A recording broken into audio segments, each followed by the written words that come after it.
Bon, bienvenue à cette session WebEx. Donc, le menu, c'est la conformité réglementaire, tout ce qui est comptabilité informatisée et IAS, IFRS.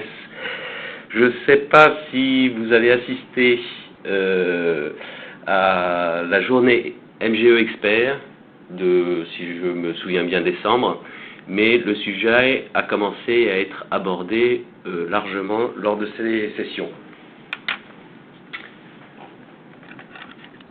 Cette session WebEx, elle vise en fait à répondre à deux questions. C'est pourquoi on s'est lancé là-dedans, et en particulier dans un processus de certification, et derrière, quels sont les impacts sur Sage ERPX3, et en particulier sur la mise en œuvre de Sage ERPX3. Donc le but, c'est de montrer qu'il y a un vrai enjeu derrière, et que deuxièmement, essayer de minimiser les impacts et essayer de voir au-delà de la contrainte ce que ça va apporter pour le client, pour l'intégrateur et pour l'éditeur. Donc très rapidement le sommaire, le contexte, je vais vous brosser un petit peu tout ce qui se passe. Ensuite, en quoi consistent exactement les exigences légales? Je ne vais pas rentrer dans le détail, mais c'est en termes de grands chapitres, les grandes exigences qui sont inscrites dans la loi.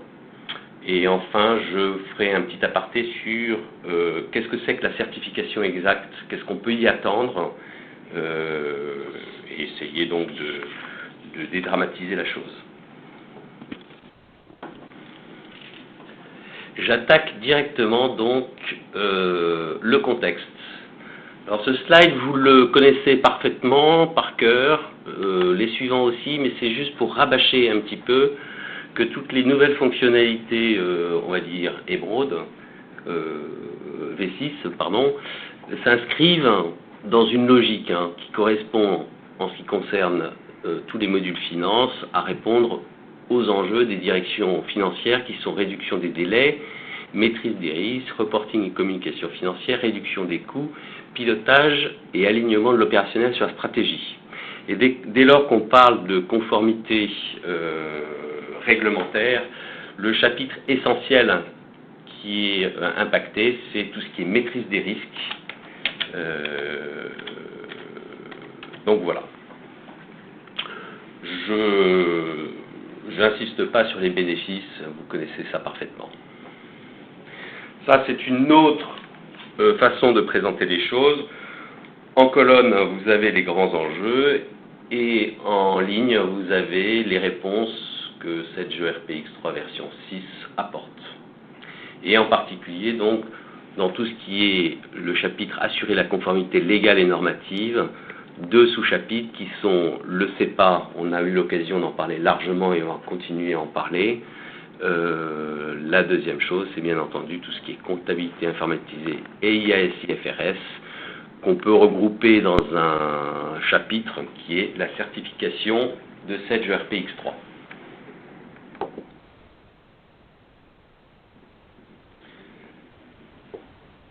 Pour la petite histoire, ça rejoint pourquoi on l'a fait.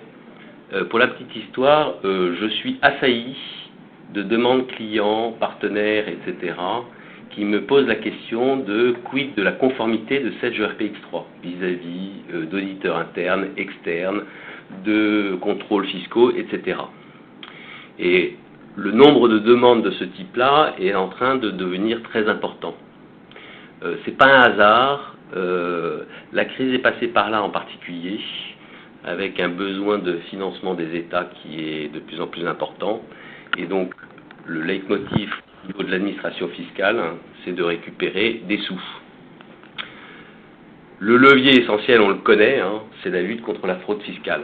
Donc, tout ce qui est conformité légale, en fait, on peut le chapeauter par un enjeu vis-à-vis du fisc, qui est la collecte des impôts, essentiellement. Et le moyen, c'est l'accroissement de la pression réglementaire. Je vous disais que j'avais beaucoup de questionnements sur la conformité et la certification de Sage ERPX3. Ce n'est pas un hasard. Bercy est en train d'augmenter le nombre d'inspecteurs et d'augmenter les contrôles sur les entreprises. Et ça touche essentiellement deux sujets.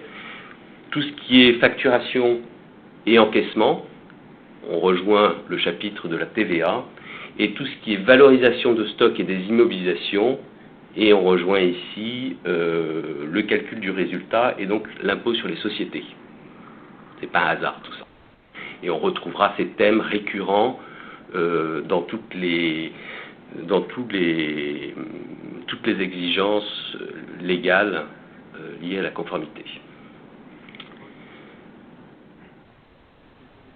L'accroissement de la pression réglementaire, elle n'est pas récente, mais la tendance est à aller vers de plus en plus de contrôle. Et juste une petite précision, ce n'est pas seulement exigé par l'administration. C'est exigé également par tout ce qui est, je l'ai dit, auditeur interne, auditeur externe, contrôleur des comptes, voire le marché. Donc on peut prévoir et anticiper un horizon long terme avec un accroissement systématique de la pression. Et une chose qui est importante, c'est que petit à petit, toutes les réglementations, en tout cas au niveau européen, sont en train de converger. Donc les besoins spécifiquement français, exprimés par la loi française, en fait, on la retrouve plus ou moins, en tout cas dans ces grands aspects, dans toutes les réglementations européennes. C'est-à-dire le Portugal, l'Espagne, l'Allemagne, etc.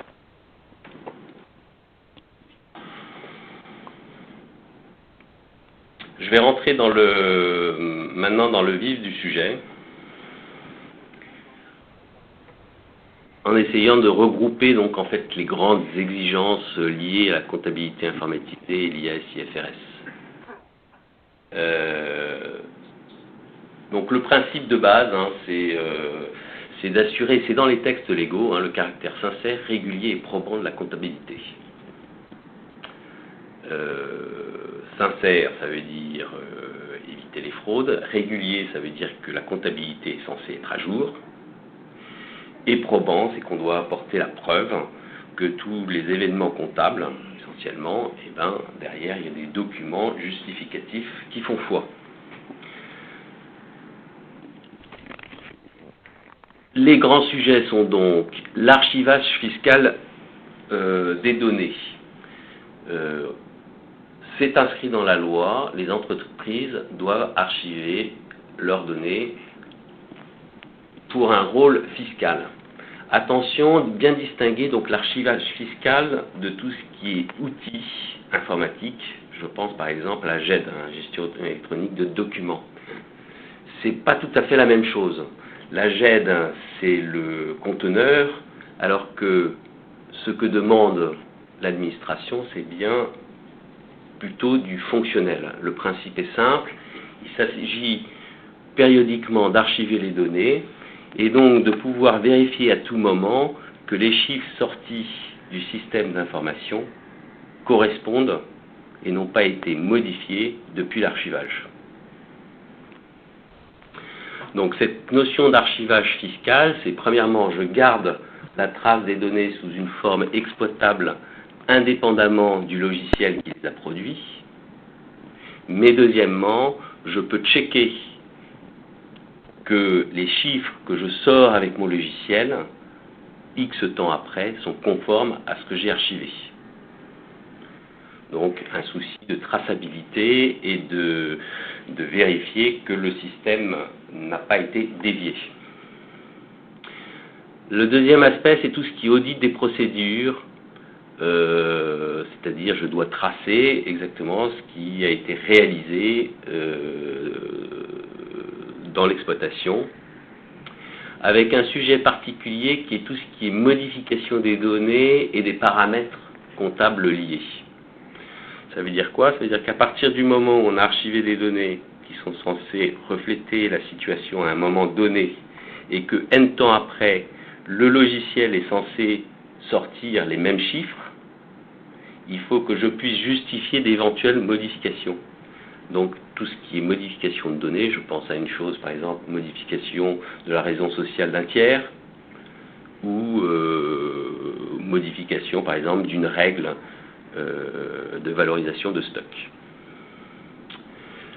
Le troisième gros sujet, c'est tout ce qui est la gestion des clôtures, des contrôliers. Je ne vais pas insister, on abordera ce sujet ultérieurement. Les deux sujets qui nous ont certainement les plus embêtés, c'est tout ce qui concerne la gestion des pièces et leur intangibilité, c'est-à-dire qu'à partir du moment où elles sont validées, elles ne sont plus modifiables, et surtout une exigence forte de l'administration du respect de la séquence continue des écritures comptables, et plus fort que la séquence continue de la chronologie des événements. Je reviendrai sur ce sujet, c'est sans doute le plus contraignant dans l'histoire. Au-delà je viens de parler du terme de contrainte, ce qu'il faut voir, c'est que ces contraintes, certes, elles existent, mais derrière, il faut voir les choses plutôt dans un terme de bénéfice. Toutes les exigences qui sont là relèvent en fait un peu du bon sens. Enfin, on pourrait les détailler les unes après les autres. On peut discuter que certaines, on est en train de pinailler, etc. Mais globalement, c'est du bon sens. Qu'elle protège, bien sûr, l'administration fiscale vis-à-vis des fraudes, mais également l'entreprise et ses acteurs, contre des malversations ou des fraudes internes. Et les exemples sont nombreux d'entreprises qui ont été mises en péril justement à cause de fraudes internes. On retrouve les problématiques un peu SOX, Sarbanes-Oxley et compagnie. La deuxième chose, c'est que c'est inscrit dans la loi.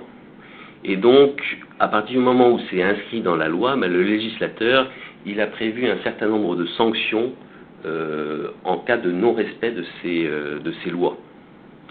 Et un non-respect de ces lois se traduit automatiquement par un redressement. D'après ce que je sais, les règles sont simples. Je prends un exemple, c'est la séquence des pièces, les trous dans les numérotations, etc. L'administration fiscale, elle établit une règle simple. Elle constate le nombre d'anomalies. Elle multiplie, je crois que c'est 30 € par événement. Et c'est le montant du redressement forfaitaire. Donc ça va extrêmement vite. Ce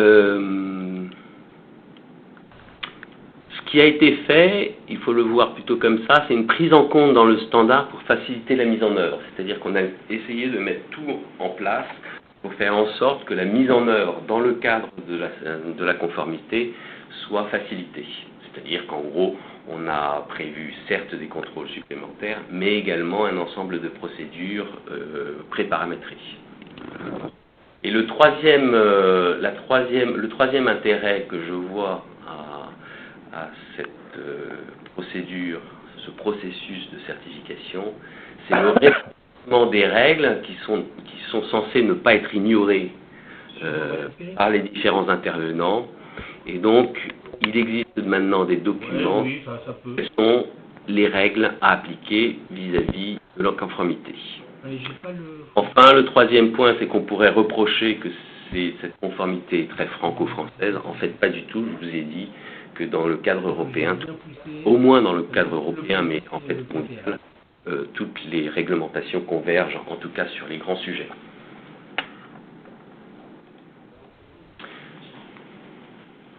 Quelques éléments de réponse. Alors, il ne s'agit pas d'être exhaustif ici.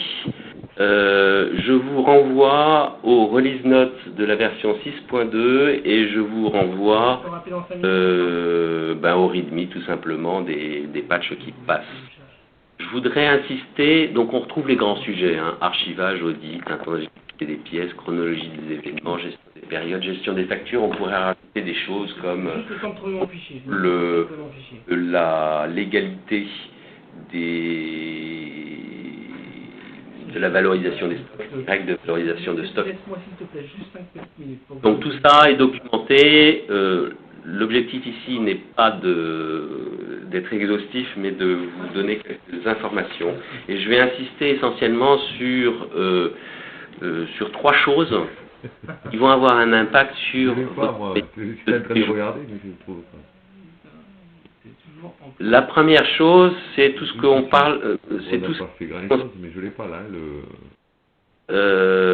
tout ce qui parle de l'audit. On a rajouté une chose, c'est une signature obligatoire, systématique, dès lors qu'on accède aux fonctions de maintenance et de transaction système. L'idée étant simple, c'est que la loi n'interdit pas de faire des corrections, la loi oblige à tracer pour justifier. Donc ces fonctions-là, qui sont des fonctions un petit peu sensibles, même carrément sensibles, disons-le, ne sont pas interdites, sous réserve, bien entendu, qu'on trace ce qu'on a fait. Le deuxième point concerne l'intangibilité des pièces. Il y a une ligne qui est importante, qui est le pilotage des paramètres généraux. Je reviendrai là-dessus, c'est une des avancées du superviseur, la gestion des paramètres généraux qui permettent de conditionner le caractère saisissable ou non d'un paramètre général. Je reviendrai sur ce sujet parce que c'est important, c'est un de ceux qui risque de changer lorsque vous allez appliquer des patchs. Alors, j'ai une question, est-ce que c'est lié à un code d'activité ? En fait, c'est lié à une législation c'est lié à une législation qui conditionne la valeur d'un paramètre, qui est le FRA-DGI, qui lui-même conditionne la valeur d'un ensemble d'autres paramètres esclaves.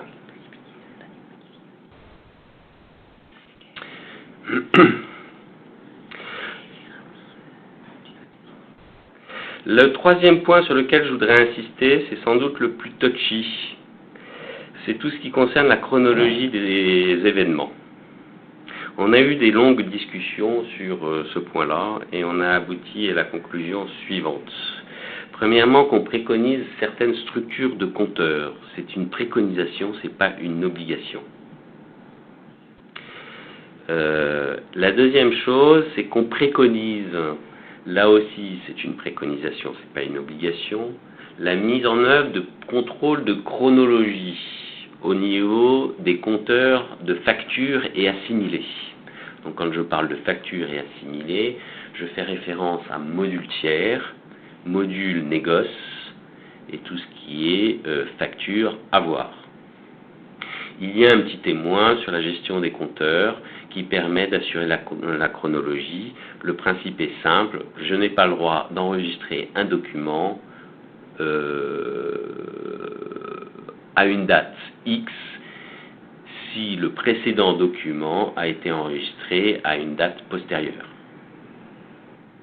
C'est super contraignant.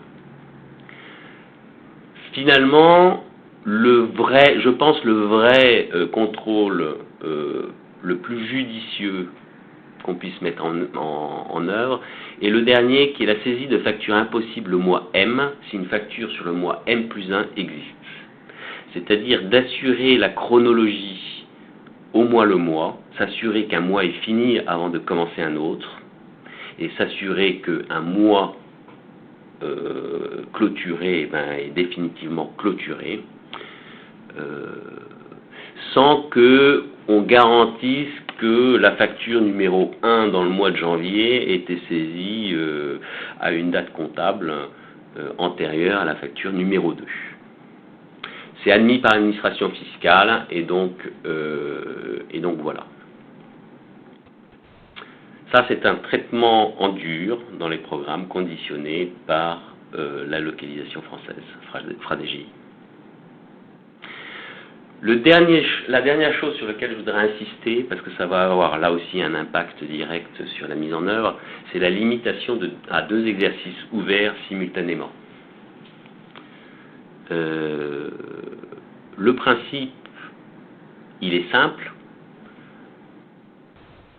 Normalement, toute société doit clôturer ses comptes au moins vis-à-vis de l'Assemblée générale aux alentours, on va dire, de juin.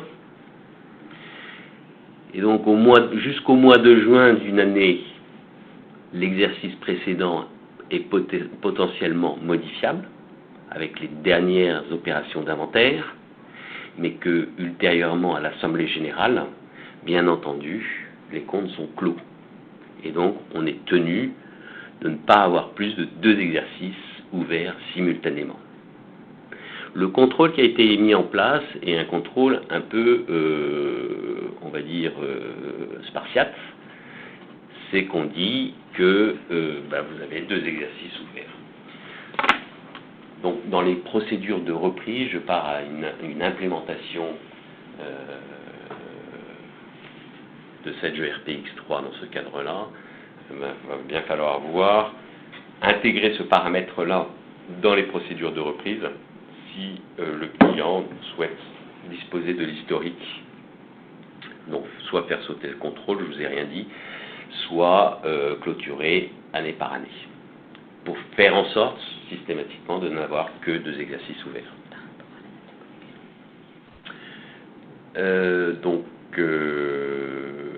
Donc voilà, j'ai une question.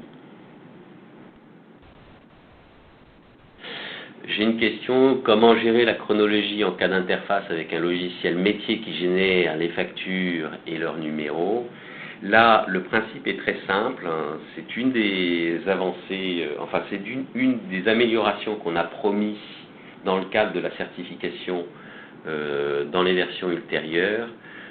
Tous les flux amont, dont l'ERP n'est pas responsable, puisque ça provient des interfaces, doivent être théoriquement identifiés en tant que tels. Alors on a des moyens simples, c'est les journaux, c'est les types de pièces et ce genre de choses, pour faire en sorte de déclarer que c'est pas cette jeu RPX3 qui est responsable de la chronologie et de la numérotation.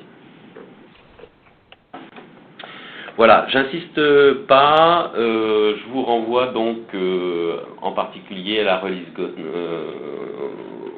la release note et à d'autres documents dont je vous parlerai plus tard. Donc, il y a un paramètre, il y a un enchaînement de faits et de conséquences qui se développent. À partir du moment où une société suit la législation française, le paramètre FRA-DGI, c'est-à-dire en France en gros, et conformité, est verrouillé et positionné à oui.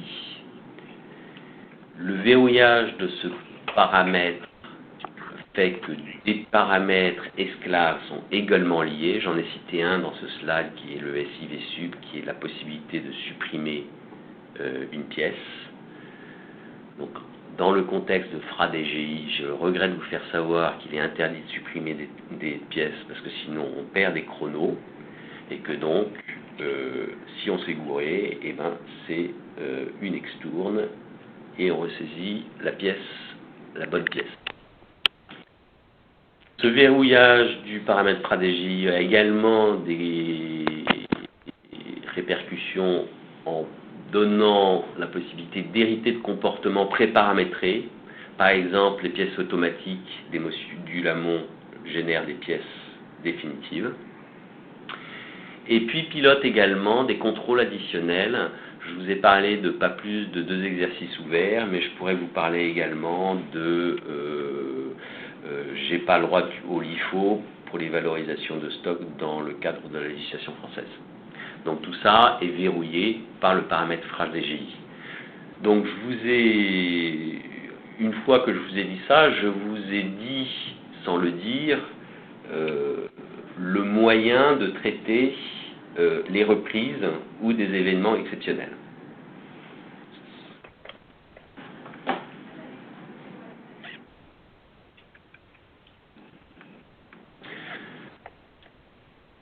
Donc cette mise en conformité, j'insiste sur une chose, c'est qu'il n'y a pas eu de modification fonctionnelle fondamentale de cette jeu RPX3. Ce qui nous a été demandé, c'est de verrouiller un certain nombre de choses. C'est-à-dire que le reproche qui nous a été fait, c'est essentiellement de laisser la porte trop ouverte.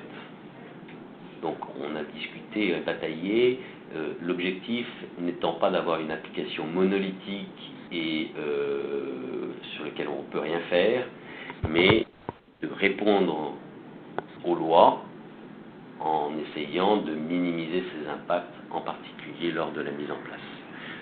Je précise une chose, c'est que j'ai eu l'occasion de parler avec des DAF d'un certain nombre de grosses boîtes et de moins grosses, et ils sont tout à fait dans ce trip-là.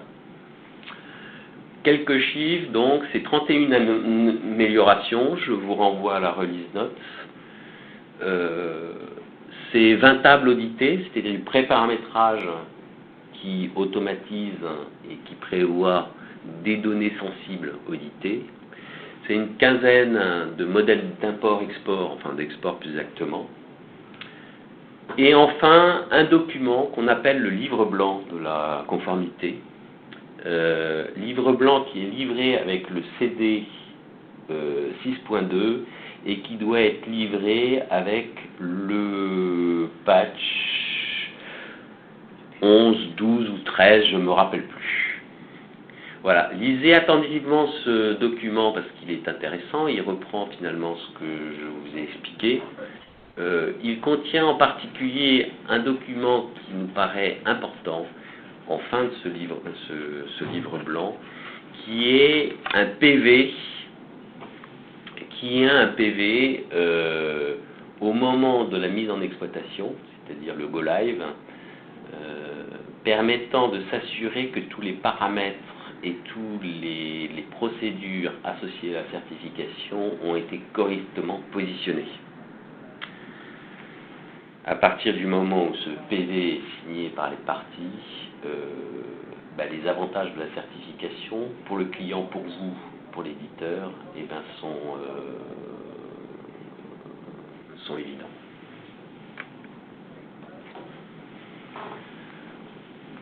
Je vais parler maintenant de qu'est-ce qui se passe quand j'installe, qu'est-ce qui se passe quand j'ai installé une 6.1 et que je patch au jour le jour et que arrivent donc les patchs liés à la version 6.2. Donc en phase de maintenance d'abord, les listes de patch 11 à 13 livrent des lots de modifications qui induisent des changements de comportement. Je vous en ai cité essentiellement deux. C'est tout ce qui est verrouillage des paramètres généraux, qui font que du jour au lendemain, après le passage du patch, la modification d'un paramètre qui était possible avant devient impossible pour un utilisateur. Alors attention, c'est des paramètres sensibles comme justement FraDGI, comme SIVSUP, etc. Mais l'expérience montre qu'en phase opérationnelle, des utilisateurs avertis sont amenés à pouvoir modifier ce machin-là, tous ces paramètres. Là,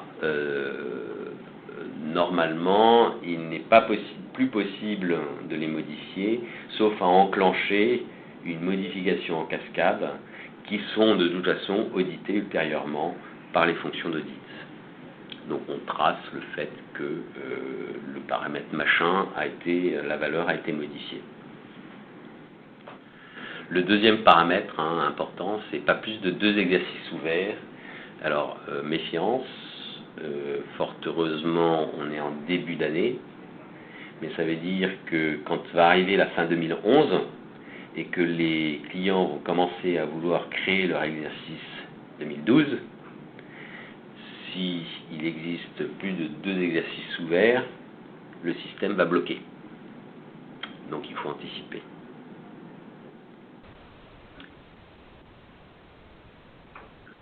Bon, le dernier chapitre, c'est pour tout ce qui est phase de maintenance, on a essayé de mettre noir sur blanc les consignes dans des documents qui sont associés à chaque liste de patch et permettant de vous aider à suivre tout ça. Ensuite, l'installation de la V6.2, et par définition, vous héritez de tout, puisque tout est pré-paramétré dans le modèle fourni. C'est le dossier de référence, dossier X3. Donc le point de vigilance, c'est que quand vous avez créé votre dossier ou vos dossiers pour les besoins de la mise en œuvre, à partir du moment où la société que vous allez créer suit la réglementation française va hériter de toute la conformité, donc un certain nombre de verrouillages, mais également de la traçabilité, enfin l'audit sur toutes les tables, etc., qui n'est pas forcément judicieux de mettre en œuvre en phase de développement. À l'installation de la 6.2, donc je pense qu'un bon sujet, une chose sur laquelle il faudrait insister vis-à-vis du client, ben, c'est la signature du PV. Juste pour faciliter la mise en œuvre de tout ça, sachant qu'un client peut être réticent à être contrôlé comme ça et être un petit peu plus dans un carcan, on va dire, le livre blanc apporte toutes les réponses et j'espère que ces slides apportent la réponse. Bon, il y a une chose qui est sûre, c'est encore une fois, chaque fois que j'ai parlé avec des DAF, pas forcément les chefs comptables, mais des DAF, ils sont ravis.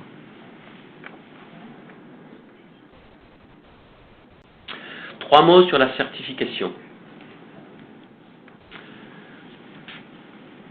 Bon, je passe sur les enjeux, je passe sur une chose sur la définition, hein, c'est un processus, la certification, c'est-à-dire que c'est un processus de qualité sur lequel on s'engage sur le long terme. Les bénéfices essentiels, c'est de faire savoir à nos clients et à nos prospects qu'on sait répondre à leurs attentes. Donc ça, c'est important. Et dans de plus en plus de cahiers des charges, d'ailleurs, se pose la question, est-ce que vous êtes certifié? Et les principaux concurrents de Sage RPX3, ils se trouvent, sont certifiés. Donc, même si ce n'est pas un bénéfice d'avoir la certification, ne pas l'avoir est un mauvais point. Tout ça pour mesurer un petit peu et relativiser l'importance de la certification. Donc la certification, c'est quoi? C'est un processus sur tout le cycle de vie du produit. Hein. On a parlé roadmap, on a parlé processus qualité interne, on a parlé traçabilité des demandes d'amélioration, des bugs, etc. de vous remonter. Des améliorations produits, donc ça j'en ai parlé largement dans le cadre de la V6.2, mais également dans le temps avec des petites améliorations programmées dans les roadmaps. Et puis, essentiellement pour les intégrateurs, une méthodologie de mise en œuvre. Hein. Pour une fois, nul n'est censé ignorer qu'il faut archiver, qu'il y a un certain nombre de contraintes sur les numéros de pièces, etc. etc. Et cette méthodologie est à mettre en avant vis-à-vis d'un client en cas de réticence. Hein. Le point d'accroche important, c'est quand même le risque et les pénalités en cas de manquement. Donc la certification, c'est, voilà, je le dis clairement, c'est surtout une assurance et une crédibilité accrue. Il ne faut pas en attendre un PV comme quoi tout est nickel. C'est je suis dans une démarche qualité et je tends à améliorer et je m'intéresse à ce que le législateur sort comme nouveauté pour répondre à ses besoins. Côté éditeur, je parle Sage, donc c'est la preuve de la conformité par un organisme externe. C'est pas Sage qui dit on est conforme, hein. C'est l'AFNOR dans le cas présent. Côté intégrateur, vous, moi j'y vois essentiellement deux points. Une aide à la mise en œuvre de la conformité, puisqu'il y a un ensemble de choses qui sont préparamétrées. Je vois surtout pour vous une aide à l'exercice du devoir de conseil. C'est-à-dire que les documents qui expriment les exigences légales sont opposables à un client. Après, il fait ce qu'il veut, le client. Mais ça vous assure quand même sous réserve de lui avoir signalé que c'est pas légal, ça vous préserve d'éventuels problèmes ultérieurement. Et côté utilisateur, c'est-à-dire le client tout simplement, c'est une crédibilité vis-à-vis des contrôles internes et externes. Ça fait passer mieux la pilule auprès des auditeurs, qu'ils soient internes et externes, mais également les contrôleurs du fisc. Voilà. La certification qu'on est en train de passer, c'est la certification NF203 logiciel. Donc c'est une norme AFNOR. Concerne, dans le cas présent, tout ce qui est logiciel comptabilité informatisée et logiciel IAS-IFRS. On n'a pas encore obtenu le certificat, on attend le rapport d'audit définitif dans les jours qui viennent. Normalement, on a l'assurance qu'il sera positif et normalement, on a l'assurance que, à partir du moment où le rapport d'audit est positif, l'AFNOR suit la recommandation du rapport. Donc, on espère avoir en mars, pour dire les choses concrètes, le tampon de l'AFNOR. Attention, tant que ce certificat n'est pas obtenu, il n'y a pas le droit de communiquer sur la marque AFNOR. On a le droit de dire qu'on est dans un processus de certification. On n'a certainement pas le droit de dire qu'on est certifié. Voilà, j'ai fini. Et ce que je vous... Oui, si vous voulez avoir le PowerPoint, je vous remercie de répondre au sondage. Et puis je suis à votre disposition pour toute question éventuelle. Je vais vous redonner le micro. 54. Ah non, tu dois diviser par 7. Toi. Qui est divisé par 7 ? 800 divisé par 3900. Nous venons d'activer les micros si vous voulez poser des questions. Allô ? Oui. Oui, bonjour. J'aurais voulu savoir où est-ce qu'on pouvait obtenir le release note, parce qu'on ne l'a pas du tout eu. Vous n'avez pas reçu les release notes ? Non, pas nous en tout cas. Alors les release notes les release notes normalement sont dans le Sales Toolkit. D'accord, qu'on obtient où aussi. Parce qu'on a trouvé les livres blancs, etc. sur le site, et par contre la release note n'y était pas. Alors c'est pas normal, je regarde ce point-là. La release note normalement est dans le Sales Toolkit. Normalement, vos commerciaux préférés doivent l'avoir, ont dû vous les communiquer. Si c'est pas le cas, de toute façon, c'est sur OSP, je vais checker. Release note, vous dites. Ok. Ouais. J'ai regardé sur le site, j'ai pas été voir sur OSP. Alors sur le site, vraisemblablement, il n'y est pas, mais par contre sur OSP, il doit y être. Je vais checker ça et puis on vous tient informé. Ok, d'accord, merci.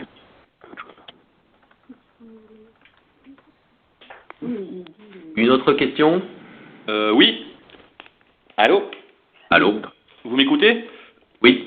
Oui, donc dans le cadre d'un passage de patch sur une société déjà installée, quels sont les modifs de paramétrage à faire ? Parce que j'ai l'impression qu'en fait, même si la société est rattachée à la législation FRA, il n'applique pas les notions de FRA DGI et ainsi de suite. Alors, en fait, on a beaucoup hésité et tergiversé sur ce point-là. La règle sur laquelle on a abouti est la suivante. C'est que les patchs mettent en œuvre tous les composants, toutes les modifications qui vont bien, mais n'agit en aucun cas sur le paramétrage existant. Ça veut dire quoi ? Ça veut dire que si vous n'avez pas actionné FRA DGI, le paramètre FRA DGI à oui pour votre société française, cette société française ne suivra pas la législation française, au sens certification du terme. C'est-à-dire quoi ? C'est-à-dire que vous serez obligé de le gérer manuellement. Mais c'est plus complexe que ça, parce que FRA DGI, normalement, est verrouillé dès lors que votre société est française. C'est-à-dire que vous n'avez pas la possibilité de modifier et de dire tout d'un coup, je passe à la législation française. Et donc, il va falloir faire en sorte de déverrouiller le fait que vous ne puissiez pas saisir FraDGI, modifier FraDGI, pour modifier FraDGI, pour reverrouiller ce paramétrage-là. Vous me suivez? Ouais. Non. Comment on le déverrouille? Voilà. Oui. Comment on déverrouille? J'étais super vague. En fait, pour la petite histoire, hein, un des points essentiels sur lesquels on s'est heurté avec l'organisme de certification, c'est le fait de dire vous êtes bien gentil, vous mettez des paramètres dans tous les sens pour dire je veux pas, si je veux, quand je veux, où je veux. Vous faites des belles docs qui expliquent tout ça, et le résultat, c'est que votre doc n'est pas une doc de mise en conformité, mais une doc qui explique comment contourner la loi. Alors, donc je vais vous dire, dans la V6.2, dans la version 6.2, le verrouillage des paramètres est défini dans la définition des paramètres généraux. C'est-à-dire qu'on a ajouté une condition dans les paramètres généraux qui font que on peut ou non peut pas modifier en fonction de formules. Donc là, c'est très simple, hein, il suffit de modifier les formules. Je peux récapituler là. Quand je crée aujourd'hui une société en V6.2, automatiquement je suis aux normes DGI. Ah Oui. D'accord. Si je veux déverrouiller, je vais dans les paramètres maintenant et je mets à non le paramètre.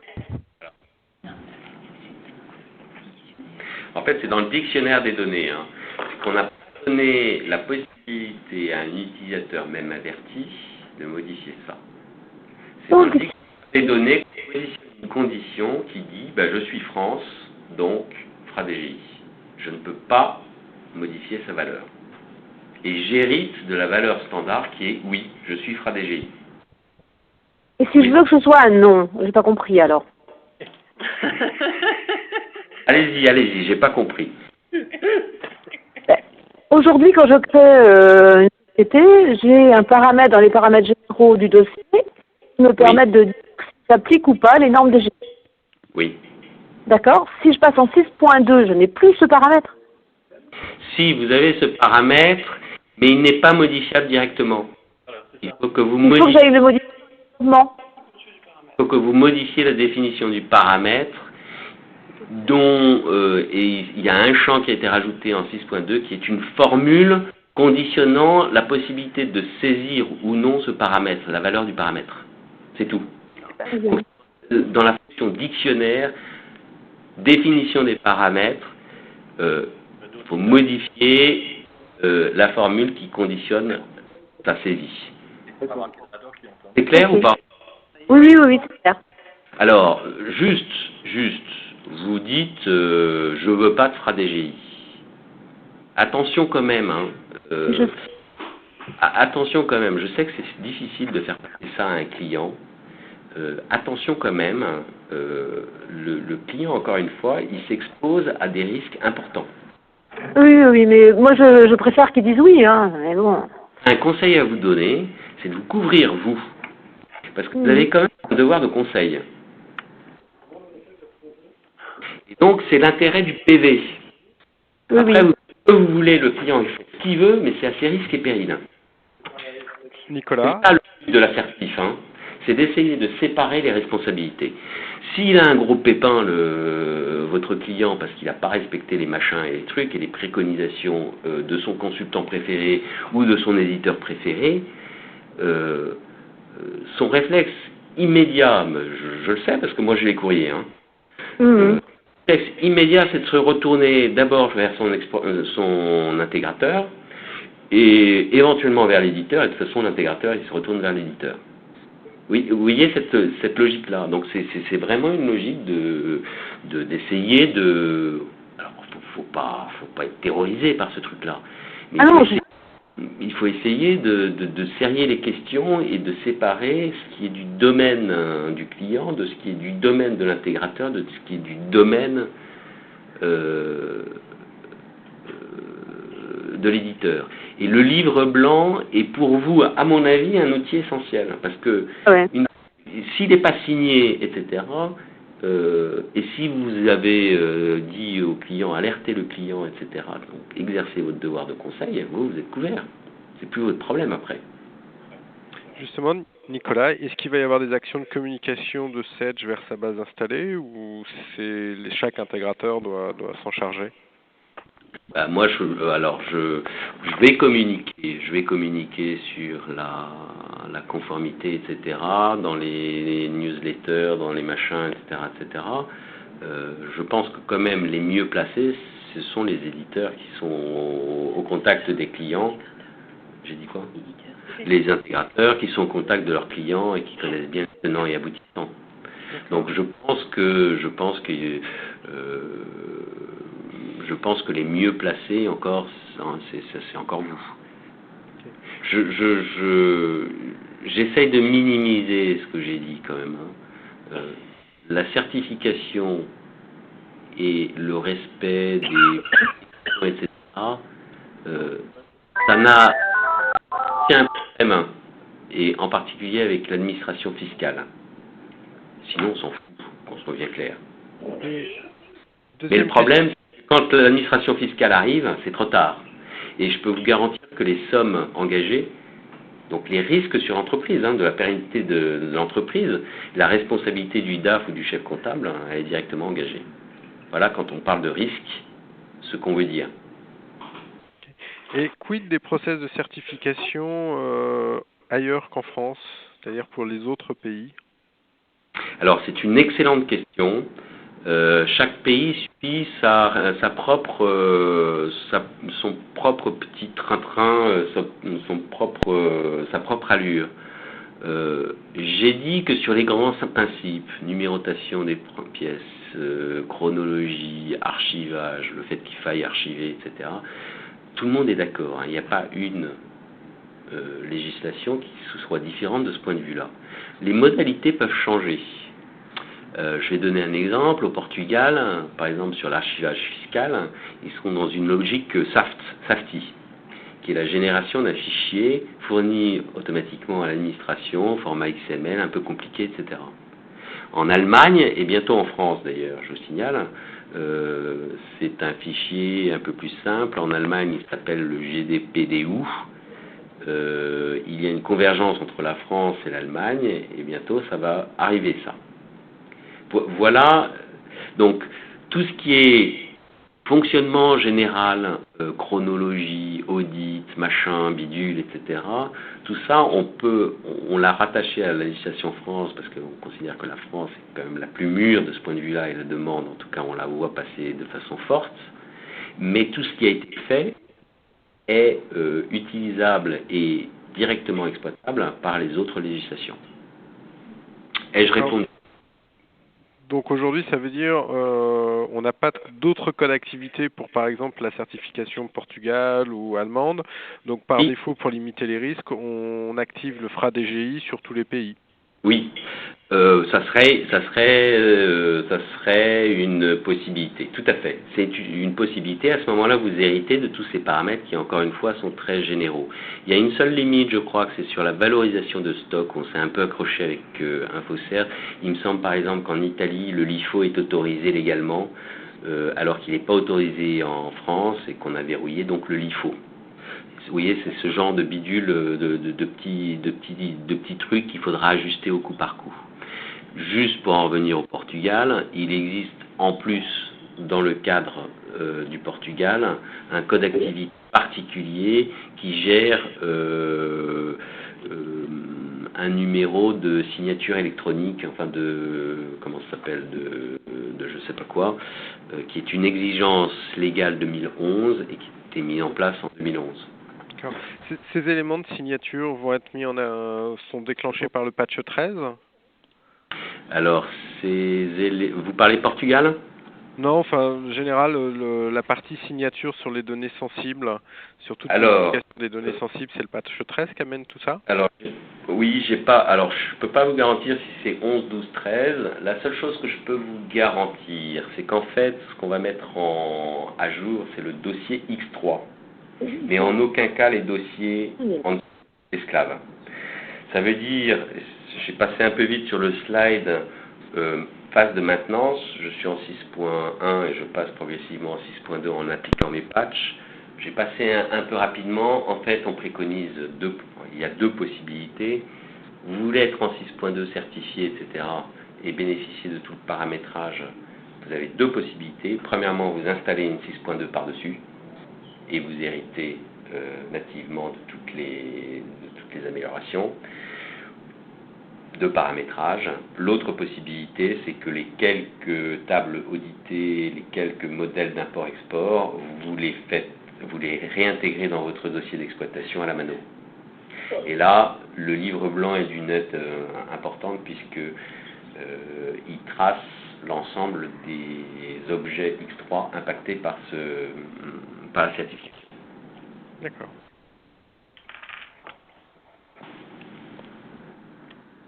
Une autre question?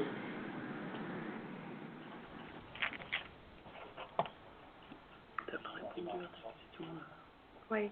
Juste une question de détail. Quand le paramètre FraDGI est activé, est-ce qu'on peut quand même réouvrir une période? Ah bah non. On peut pas. Ah non. Pour moi, non. Normalement, non. Non. Parce que réouvrir une période, c'est pas forcément réinjecter de la facturation, c'est souvent passer une petite OD pour qui a peut-être rien à voir avec des processus qui peuvent mettre en danger la certification. Enfin bon. Donc la fonction n'est carrément pas au menu. La fonction, Non, ça disparaît du menu. la fonction est au menu, mais la fonction n'est pas activable.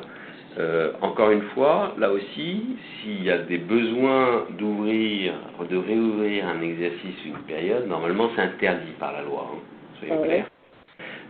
S'il y a absolument besoin, et bien à ce moment-là, vous modifiez le paramètre FraDGI, vous réouvrez votre période exercice pour votre société, et vous revenez en arrière. Sachant que de toute façon, les paramètres sont audités. Les paramètres sont audités, les codes d'activité sont audités, etc. Ce qui fait qu'on aura la trace qu'il y a eu une manip un peu zarbi, on va dire.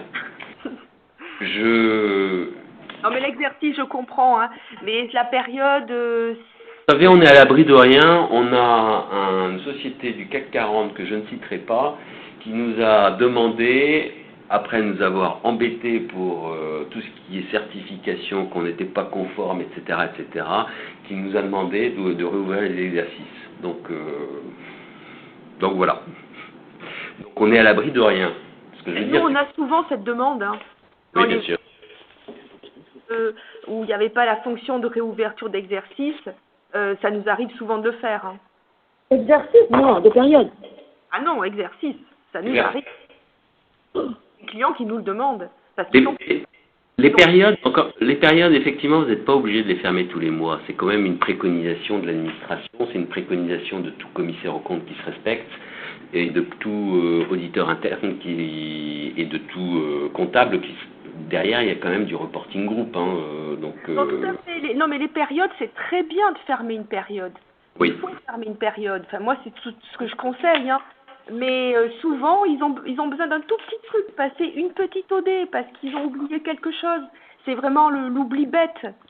C'est toujours possible. Par contre, c'est plus lourd. Parce que vous avez bien compris qu'il fallait déverrouiller FraDGI, que pour déverrouiller FraDGI, il fallait modifier soit en maintenance, hein, ce qui est pas beau, soit déverrouiller, enfin modifier le paramétrage du paramètre pour pouvoir le modifier, pour remettre le paramétrage qui va bien, etc. etc. Donc c'est plus lourd, c'est plus contraignant. Oui, c'est un problème, c'est plus long. En même temps, c'est un garde-fou important. Oui. Alors en V5, l'inconvénient, c'est que la fonction était carrément pas au menu. Alors, Non, c'est un code Période. ça devait être, c'est la V5, c'était lié, parce que c'était lié à un code Oui. d'activité qu'on activait ou qu'on n'activait pas. D'accord. Ok, Maintenant, donc maintenant elle sera au menu. Ok, après on pourra jouer sur le paramètre si on a besoin de réouvrir. D'accord. Voilà. Sachant que si vous jouez sur le paramètre, c'est tracé, audité derrière, non connectable. Après c'est de la responsabilité de notre client. On est d'accord. On est d'accord. D'ailleurs, je crois savoir que dans les procédures Sedge, mais j'imagine que c'est la même chose chez vous, chaque fois qu'on intervient, que la maintenance intervient chez un client au titre de la maintenance et qu'il y a des manips à faire sur les bases de données, il demande une décharge. Non mais c'est logique, hein. On n'est pas à l'abri d'une fausse manip ou d'un truc comme ça. J'ai oublié de vous dire une chose qui a quand même un intérêt. Dans le cadre de la certification, on a un paramétrage complémentaire qui permet d'interdire la suppression des traces. Donc ça c'est intéressant, parce que ça veut dire que un utilisateur qui s'est gouré ne peut pas effacer par inadvertance une trace. L'inconvénient, c'est que systématiquement, c'est stocké sur le serveur, donc procédure d'archivage quelque part. Est-ce que ce code activité FRA-DGI et cette mise en conformité s'accompagne aussi de nouvelles éditions, de reports pour justement avoir un support de tous ces audits et de tous ces éléments-là? Alors, il n'y a pas d'édition nouvelle. Par contre, il nous a été demandé d'améliorer certaines éditions et en particulier de savoir si c'était une période ouverte, auquel cas l'édition était provisoire, ou si la période était fermée, auquel cas l'édition était définitive. C'est bien ça. Bon, donc il y a des bricolos qui ont été faits sur les états. Pas de changements fondamentaux. Très bien. Bon. Je reviens sur l'histoire de passage de patch en fait. Oui. Parce que donc effectivement, donc si on va dans les valeurs de paramètres, le paramètre FRA-DGI, il est à oui si on va consulter pour la législation française et il n'est pas modifiable. Oui. Ça, ok. Par contre, si on reste au niveau global dossier, il est à non. Par contre, effectivement, c'est ce que je disais tout à l'heure. Donc ma société qui était déjà créée, mes pièces, quand je les valide, elles tombent toujours en provisoire, elles tombent pas en définitive. Exact. Donc il faut jouer sur quoi à ce moment-là, parce que normalement, de mémoire, le fait qu'une pièce automatique génère une pièce définitive ou pas est lié à la pièce automatique elle-même. Normalement, il doit y avoir un paramètre un paramétrage de l'état de la pièce. Ouais, d'accord. Donc, faut retourner dans les pièces auto et revoir le paramètre de l'état de l'état de la pièce, d'état des pièces. D'accord. Ok. Intégrer FRA-DGI dans la condition de génération du champ en question. D'accord. Ok. C'était en V5 que vous avez peut-être supprimé. Hein. Non, là c'est en V6. Hein. Et attendez, moi j'ai un truc là, en V5 comme en V6, il me semble, alors en V5 en tous les cas, il me semble, quand je mettais le code d'activité DGI, mes pièces comptables provenant de la GESCOM, sans modifier les pièces auto, étaient définitives. Hein. Oui, ou alors j'ai rêvé. Non, elles sont bien définitives. D'accord. Donc ça n'a pas changé. La seule chose qui a changé, encore une fois, c'est la possibilité de modifier la valeur du paramètre FRA-DGI et des paramètres associés. C'est la seule chose qui a été modifiée. Mais j'insiste là-dessus, premièrement parce que il y a certains utilisateurs qui ont l'habitude de manipuler ces paramètres et du jour au lendemain, en patchant, ils vont plus avoir la possibilité. Donc il faut qu'ils sachent pourquoi et que vous sachiez pourquoi. Et puis, qu'est-ce que je voulais dire? Ben voilà, c'est tout. Justement, par rapport à ça... Juste une remarque avec FRA-DGI là, que j'ai mis en place chez un client. Toutes les pièces sont bien définitives, sauf celles qui sont saisies directement par saisie pièces, où il faut mettre le paramètre de l'état à 2 dans les transactions de saisie. Exact. qui est un peu Ouais. dommage parce que FraDGI dit que toutes les pièces sont définitives, mais si on n'y pense pas à modifier les transactions, elles sont provisoires. Ouais, mais je trouve quoi. Enfin, moi, super lourd. Vous faites entrer, vous créez votre pièce, vous êtes gouré, pas vous extournez, c'est super lourd, ça, pour le coup. Hein. Alors qu'il n'y a pas d'enjeu, là. Non, mais je veux dire, si FraDGI est actionné, toutes les pièces sont définitives. Il n'y a pas besoin de dire, bon, d'un côté, elles sont définitives, de l'autre côté, il faut penser à modifier la transaction. C'est soit c'est définitif pour tout le monde ou pas du tout. Je suis pas exactement d'accord avec vous. Le fait que les pièces des médicaments soient définitives est une garantie que votre document... Non, mais je suis d'accord, mais ça veut dire que s'il y a une pièce provisoire que vous supprimez l'écriture, il y a un trou dans le chrono, donc on se mord la queue, là. Bah non, tu couples avec le paramètre, si tu as FraDGI, le paramètre SIVSUP, il est bloqué, donc tu peux pas supprimer ton écriture. Voilà. Ouais, donc pourquoi ne pas mettre automatiquement toutes les pièces en définitive? Parce que Moi, moi, moins de pouvoir la modifier. ouais. C'est super lourd. C'est pareil, quand vous faites une facture, ben, moi j'estime que avant de la valider, vous pouvez la modifier. Ah, mais ça, c'est pas très comptable. Le verrouillage... Si vous éditez un grand livre et que derrière vous rééditez un grand livre alors, et que le contrôleur vient et qu'il voit que les informations ont changé, là aussi c'est un redressement. Hein. Ah bah non. Après, j'ai un comptable qui l'a eu, moi. Là, c'est lui qui a fait l'erreur.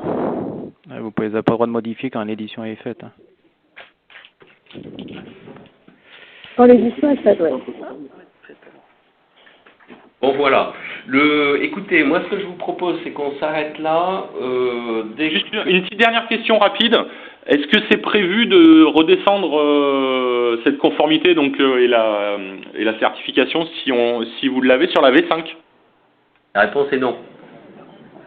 Par contre, vous pouvez vous appuyer sur ce qui a été fait, en le gérant de façon procédurale. D'accord. Donc, ce que je voulais pour conclure, c'est que lisez attentivement le livre blanc de la certification.